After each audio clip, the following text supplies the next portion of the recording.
ஒரு ஒரு குறிப்பிட்ட சங்க பாடல் ஒன்றை சொல்லி, இதற்கு மேல் என்னை பற்றியோ எனது பணியை பற்றியோ சொல்வதற்கு ஏதுமில்லை. உச்சநீதிமன்றத்தின் நீதிபதியாக என்னை நியமித்து என் மீது நம்பிக்கை வைத்த நீதிமன்றத்தினுடைய மூத்த நீதிபதிகள் அனைவருக்கும் என்னுடைய வணக்கத்தை சொல்லுவதன் மூலமாகவும், எனது பணியை எந்த விதத்திலும் எந்த குறைவும் இல்லாமல் நான் நிறைவேற்றுவேன் என்று கூறிக்கொள்வதன் மூலமாகவும் என்னுடைய உரையை நான் முடிவு செய்யலாம். ஒரு சங்கப்பாடல் ஒன்று சொல்லும், 80 வயது மிக்கவனாக நீ இருக்கிறாயே, உனக்கு இளமை பொருந்திய தோற்றமும் செயலிலே இளமையும் பொருந்தியதாக நீ இருக்கிறாயே, அதற்கு என்ன காரணம் என்று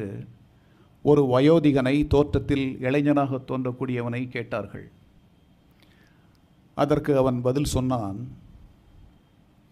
நான் வாழக்கூடிய வாழ்க்கை அறம் சார்ந்த வாழ்க்கை. இந்த வாழ்க்கையிலே என்னை சார்ந்து நிற்கக்கூடியவர்கள் என் மனைவி, என்னுடைய குழந்தைகள், என்னை சார்ந்தவர்கள், என்னை ஒரு நல்லவனாக மதித்து என்னோடு பயணிக்கக்கூடிய என்னுடைய மக்கள், யாரினுடைய கொடையின் கீழ் நான் என் வாழ்க்கையை நடத்துகிறேனோ அந்த அரசை நடத்தக்கூடியவன், இவர்கள் அனைவருமே அறச்சிந்தனை மிக்கவர்களாக வாழ்கின்ற காரணத்தினால்,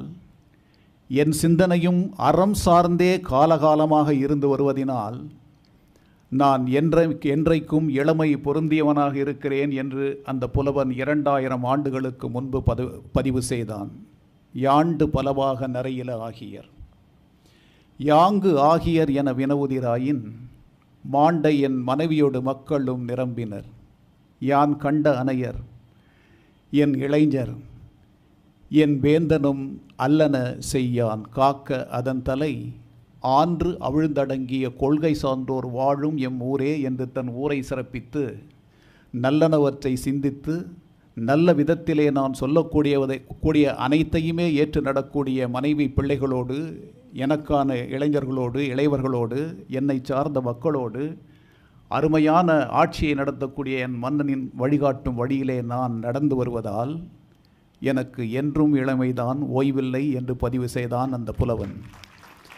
இந்த பாடலை மனதிலே இருத்தி பயணிக்கக்கூடிய எவருக்கும் தங்களுடைய பணியிலே தொய்வோ ஓய்வோ இல்லை என்று சொல்லி, என் மீது கொண்ட அத்தனை நல்ல உள்ளங்களுக்கும் அவர்களுடைய அன்பிற்கும் என்று என்னுடைய நன்றியை செலுத்தி, எனது பணி இறைவனுடைய ஆணையால் நடக்கக்கூடிய பணி, என்னை நன்றாக இறைவன் படைத்தனன் தன்னை நன்றாக தமிழ் செய்யுமாறே என்று சொல்லி 3000 பாடல்களை தந்தவனின் வழியில் வந்த பணி,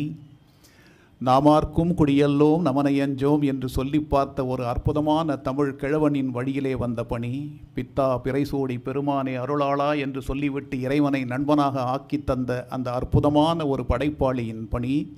அனைத்தையும் இழந்துவிட்டாலும் உன்னை நீ இழந்து விடாதே என்று சொல்லி பார்த்த பட்டினத்தாரின் வழியில் நிற்கக்கூடிய பணி, உலகத்தினுடைய உன்னதமான எண்ணங்களை சார்ந்து நிற்கக்கூடிய பணி என்று சொல்லி, உங்கள் அனைவருக்கும் உங்களுடைய ஒத்துழைப்பிற்காக, அன்பிற்காக எனது நன்றியை காணிக்கையாக்குகிறேன். வணக்கம்.